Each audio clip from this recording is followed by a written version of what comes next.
So Bruno Fernandes, United's captain, United's best player, but in many people's minds, United's biggest problem. I feel sorry for Bruno. He gets blamed for absolutely everything. Any bad result, any bad performance, it's always Bruno's fault. Just blame Bruno Fernandes. I was going to do this video regardless, but then I saw his interview and it's kind of even more relevant now. Blame Bruno all you want. Blame him all you want. But I kind of feel like he's outlined the actual problems. So he said, the club wanted me to go, but lacked the courage to sell me because the manager wanted me to stay. This highlights two massive problems. The first problem is clearly the manager and the people running the club, they haven't got the same vision. They're not on the same page. They can't even agree on selling a player. And secondly, more worryingly, right, if the club genuinely felt like the best thing to do was sell Bruno Fernandes, we need to sell Bruno Fernandes to benefit the team, to benefit the club, to benefit everyone. Why haven't they done it? They should have done it. They've absolutely bottled it. Well, they can't make big decisions. Spineless cowards. They ain't got any balls. They ain't got the balls to make the big decisions. Scared of upsetting people. If they thought that we needed to sell Bruno Fernandes to improve the team and for the team to go forward, and they haven't done that, that's the people running our club. In terms of fans and people thinking that Bruno is the actual problem, I just want to ask one question, right? Because it's baffling to me how much criticism and stick he gets and how much blame he gets for absolutely everything. I don't see any big money bids coming in for any other players. Just ask yourself this question. Does it not sort of sink in? Does it not make you think, why is it we can only get 100 million for Bruno Fernandes? Why can't we get decent money for anybody else? I don't see any big bids coming in for Sancho or Rashford. There's no big bids coming in for Dalot or Casemiro or Luke Shaw. Even players like De Ligt, Mazwari, Mainu. Nobody's offering big money for them. The only player we can cash in on for big money is Bruno Fernandes. Does that not tell you all you need to know? Is the only good player we've got, is the only world-class player we've got, is the only player who's actually worth a lot of money? Surely that tells you all you need to know. And here's the crazy thing, right? People will say, yeah, cash in on Bruno Fernandes. Yeah, sell him 90 million, that's amazing. Rebuild the team.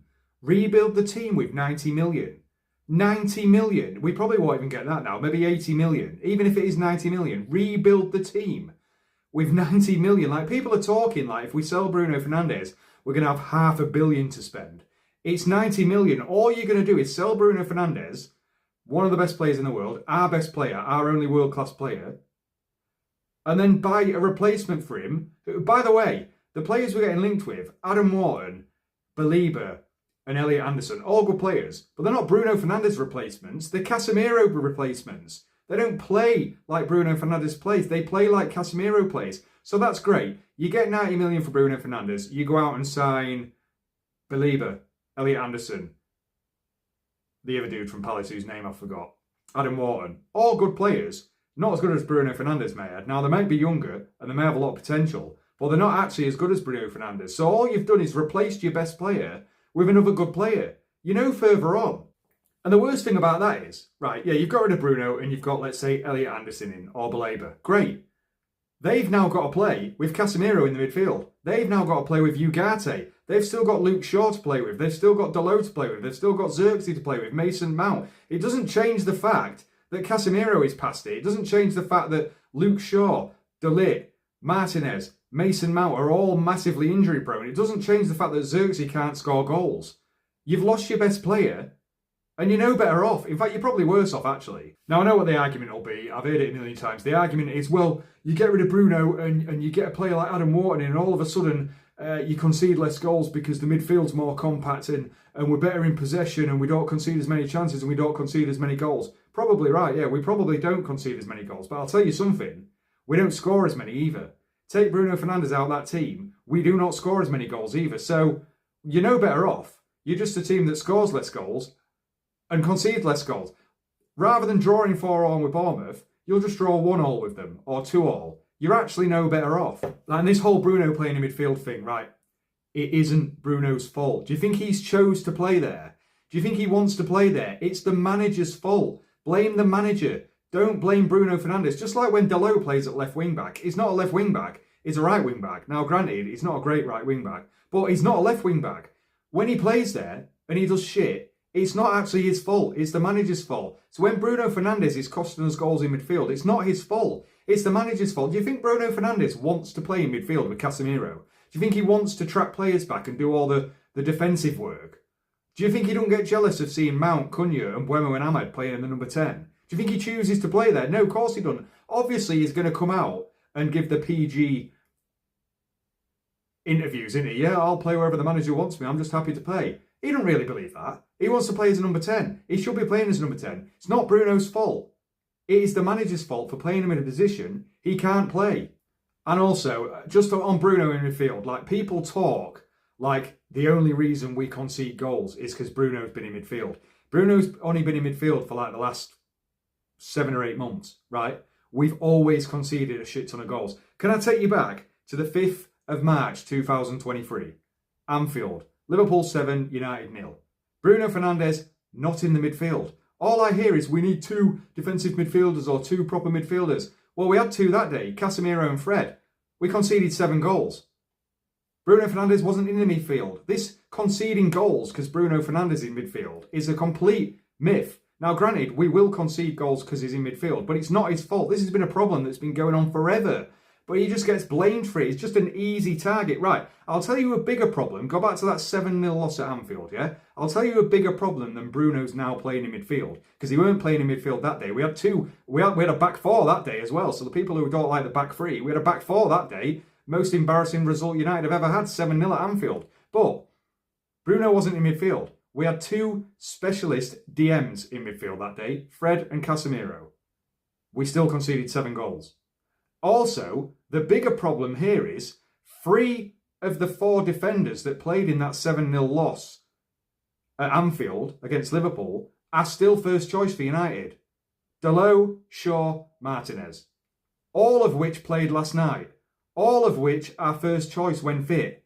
Do you not think that's a bigger problem than Bruno Fernandes playing in midfield? The fact that we concede goals for fun and we got spanked by Liverpool 7-0 nearly 3 years ago, and 3 out of the 4 defenders that played in that game played last night and are still playing week in, week out. I know Martinez has been injured, but if he weren't, he'd be playing week in, week out. Do you not think that's a bigger problem? Because I do. Also, Casemiro played in that 7-0 loss. He also played last night, right? But let's blame Bruno. Let's blame Bruno. It's all Bruno's fault. You sell Bruno, you've still got Casemiro in the team. Adam Wharton comes in, he has to play with Casemiro. Belieber comes in, he has to play with Casemiro. By the way, Belieber's been terrible this season. Elliot Anderson comes in, he still has to play with Casemiro. You've probably weakened us. I would rather sell Casemiro and sign Elliot Anderson or Belieber or Wharton to play with Bruno Fernandes. Now, in an ideal world, you'd sign all 3 of them. But it's not going to happen, is it? And actually, how embarrassing is it that Manchester United, we have to cash in on our best player to try and sign some players? Can you imagine Bayern Munich doing that? Oh yeah, we need to raise some funds. Let's sell Michael Olise and Harry Kane and Musiala. Let's do that. We need to raise some funds. Fucking embarrassing. Absolutely embarrassing. And even if you sign Belieber and Wharton, great, amazing. I'm sure they'd do well. You've still got Shaw in defence. You've still got Martinez who can't stay fit. Harry Maguire, who is now become injury prone. De Ligt, what has happened to De Ligt? I thought he was fit. He's playing once a week. Nowhere to be seen. Injured again. We cannot rely on these defenders. But everyone wants to blame Bruno Fernandes in midfield. We had 2 young lads playing at centre-back. They're young. They're not going to be experienced and ready for the next 2 or 3 years. Where's Martinez? Always injured. I mean, I'm surprised Luke Shaw stayed fit. It's miraculous that he stayed fit. It's just crazy that people want to blame the midfielders and blame Bruno Fernandes when the defence is terrible. And we've still got... You sort the midfield out. We've still got Dalot playing. We've still got Shaw playing. Still got Martinez who's injury prone. De Ligt who's injury prone. Harry Maguire who's injury prone. Like, I'm not wanking Bruno off. You might think I'm wanking Bruno off. I'm really not wanking Bruno off. But show me a plan. Like, it's all right saying sell Bruno Fernandes, rebuild the team. All right, show me the plan. Because all selling him is doing is replacing him with another midfielder who's the same value but probably not as good. I need to see a plan. Like, who's going to do what Bruno does? Like, the disrespect the guy gets is phenomenal. Who is going to do what Bruno... We sell Bruno Fernandes and we sign Belieber, yeah? Who's now creating chances? What, Mason Mount? Dalot's going to turn into Cafu all of a sudden. Ugarte is going to turn into Kaká all of a sudden. Mainu's going to come in and turn into a massive creation monster. I don't even know what I just said then. Who's then... We might be more solid as a team. Who's getting the consistent goals and assists? Who's creating chances every single game? No one. Like, you need to give me an option. You need to say, right, we're selling Bruno and this is what we're going to do. And that'll make us better defensively and it'll make us just as good offensively. But no one's doing that. They're just saying sell him. I just don't understand.